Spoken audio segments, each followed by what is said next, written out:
अच्छा, जैसे कि आपके इस मिल्कीपुर विधानसभा पे उपचुनाव होना है, उपचुनाव का उतना महत्व तो नहीं है। अगर देखा जाए तो लोग बहुत तरीके से चर्चा कर रहे हैं कि इसको 2027 का एक वो माना जा रहा है, सेमीफाइनल माना जा रहा है। ये सब अलग बातें हैं, लेकिन आपका इस समय जो ये चुनाव है कहीं ना कहीं लेकिन वर्चस्व की लड़ाई जरूर है, जिसको आप किस तरीके से देते हैं इसको थोड़ा देखिए ऐसा है, जी ये उपचुनाव जी केवल योगी जी की वर्चस्व की लड़ाई है। जी चूंकि योगी जी की मुख्यमंत्री की कुर्सी खतरे में पड़ गई है, जी इसलिए इसको इतना बड़ा हुआ बनाने में जो है योगी जी का ही सबसे बड़ा योगदान है। जी बाकी उपचुनाव है।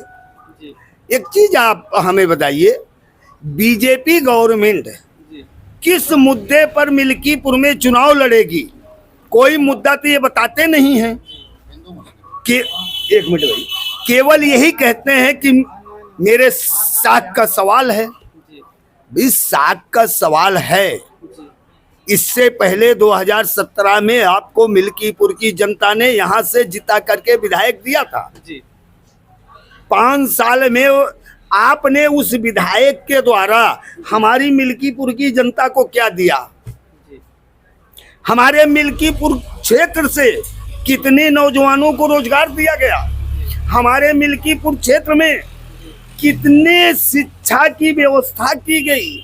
हमारे मिल्कीपुर क्षेत्र की जनता के लिए कितने स्वास्थ्य का प्रबंध किया गया? जैसा कि अभी कल का हम स्टेटमेंट बताते हैं आपको, आपके जो सांसद है, मौजूदा सांसद अवधेश प्रसाद, उन्होंने बताया कि आपके क्षेत्र में कहीं एक राजकीय विद्यालय खुलवाया गया था, ITI का स्कूल का खुलाया गया, तो इसको जो है निजी हाथों में देने का काम सरकार ने कर दिया। इस पर आपकी क्या राय है? देखिए, यह सरकार मैं तो शुक्र मना रहा हूं अपनी जनता का, जो कि 2024 में इंडिया गठबंधन को इतना बड़ा समर्थन दे करके मजबूत विपक्ष बना दिया। नहीं तो सत्यता तो ये है कि सोना खदान भी ये प्राइवेट में दे देते, जो कि राष्ट्रीय संपत्ति है। और सोना खदान में आज तक सरकार का नुकसान नहीं हुआ है भैया जरा। और 2004 से पहले, फिर मैं आपको बता देना चाहता हूं, आपका ध्यान आकर्षित कर दूं, 2004 से पहले वाजपेयी सरकार में ये सोना खदान प्राइवेट हाथों में दिए जाना था। इसकी प्लानिंग बन गई थी, तब मैं CPI से हुआ करता था, और इसके लिए हम लोगों ने लड़ाइयां लड़ी है, आंदोलन किए हैं, और हिसाब मांगा गया तो सरकार का नुकसान नहीं, फायदा ही था, फिर भी इसको प्राइवेट। तो ये सरकार, एक चीज जान लीजिए, बीजेपी गवर्नमेंट RSS की सरकार है। RSS, आज फिर मैं आपको बता देना चाहता हूं, RSS देश विरोधी है, हमारे देश को गुलामी के जंजीरों में जकड़ना चाहती है। तो कहीं ना कहीं अगर अभी अब देखा जाए, जो अभी मौजूदा स्थिति है, जो आपने कहा अभी प्राइवेटाइजेशन की बात की, हाँ। तो धीरे धीरे कहीं ना कहीं ये प्राइवेट सेक्टर में जाने वाली जो हमारे राष्ट्रीय संसाधन है, जहाँ से रोजगार उत्पन्न हुआ करता था, तो इसको अगर हम प्राइवेट हाथों में दे दिया करें तो हमारा रोजगार कहाँ जाएगा? मैं आपको बता दे रहा हूँ ना, देखिए, जितनी सरकारी संस्थाएं हैं उसमें जो भी हमारा कर्मचारी एम्प्लॉई है उसको वेतन भी मिल रहा है, उसका फंड बोनस मिल रहा है, उसको दवा की सुविधाएं हैं, बाद में पेंशनें भी। लेकिन अब तो वाजपेयी सरकार ने पेंशन भी बंद कर दिया, तब से पेंशन लागू ही नहीं हो रही है।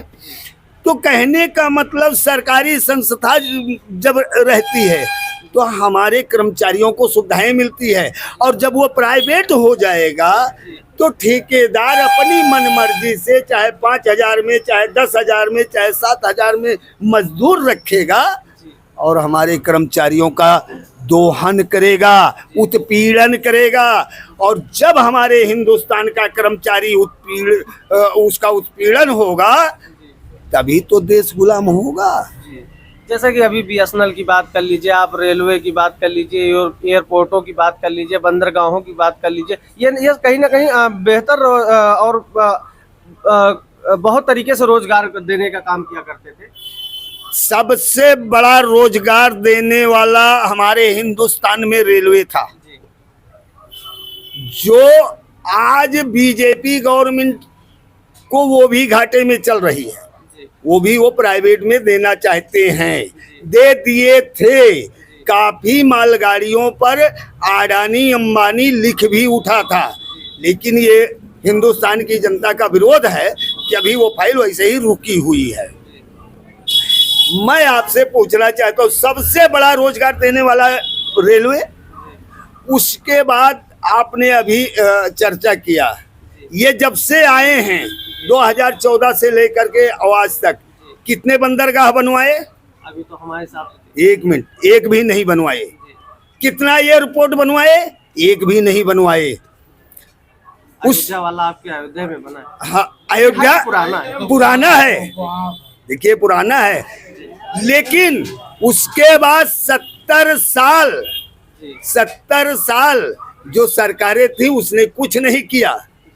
मैं आपको बता दूं, बाबा ने नींव भरवा दिया, बेटे ने घर बनवा दिया, नाती आया शौचालय बनवा करके कहा कि आपने क्या किया?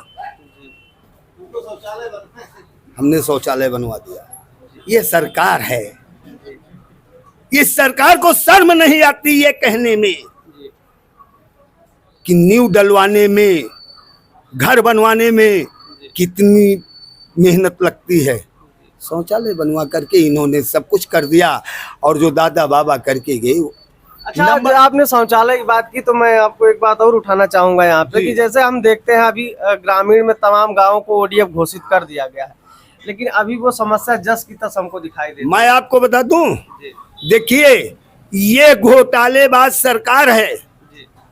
मैं आरोप लगा रहा हूं, हमारे बगल में एक गांव सभा के प्रधान भी बैठे हैं। आप ये जान लीजिए, शौचालय के नाम पर ठेकेदार, प्रधान और सेक्रेटरी ने इतना बड़ा घोटाला किया है, केवल नाम का शौचालय बनवा करके, और उसमें आज बकरियां बांधी जा रही हैं, कंडियां रखी जा रही हैं, वो प्रयोग नहीं हो रहा है। 12,000 प्रति व्यक्ति, ध्यान दीजिएगा, 12,000 प्रति व्यक्ति सरकार ने दे करके हमारी जनता का पैसा लुटवा दिया है। इसलिए मैं कह रहा हूँ, इसका जैसा कि आपने कहा कि 12,000 में, आपका कहने का क्या आशय है कि 12,000 में शौचालय नहीं बन सकता? बिल्कुल सही।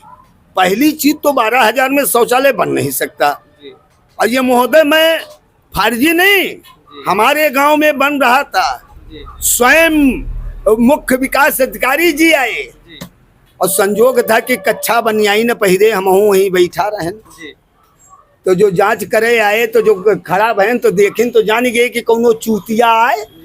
हम कहा साहेब, बालू से जुड़ी जात ब्याह साहेब, हम जब लेटेंगे या करे बैठिए के दारवेज गिरे तो मर जाई हैं, कहीं ऐसे ही बनेगी। तब वही लगे घूमे। हमने कहा क्या कहा आपने? तो जो घूम के लखीन, हमने कहा सुनिए महोदय। तब उनको हमने अपना परिचय बता दिया। तब वो हड़बड़ाने सेक्रेटरी को बुलाए, कहीं भाई देखो, जो अपने आप से बनाना चाहता है उसको चेक दीजिए। मैं आपसे पूछना चाहता हूँ, 12,000 आप दे रहे थे, सीधी सी बात थी, इनके नाम, इनको आप सीधा टारगेट करते कि आप अपनी लेटरिन बनवाइए, और मैं भी आपको जो है इतना धन सहायता के लिए दूंगा। जब ये लेटरिन बनवा लेते, क्योंकि इतना नहीं है कि 10,000 12,000 उधार सामान्य न पहुंचती, जब ये लेटरिन बनवा लेते तो आप सहायता के रूप में इनको 12,000 दे देते, तो वो इनका भी पैसा और ये भी पैसा दोनों सार्थक हो जाता। लेकिन आपने उसको सार्थक न करवा करके आपने उसमें ठेका और पट्टा दिलवा करके ठेकेदारों को, सेक्रेटरी को और प्रधानों के द्वारा आपने उसमें लूट किया है, आपने उसमें घोटाला किया है।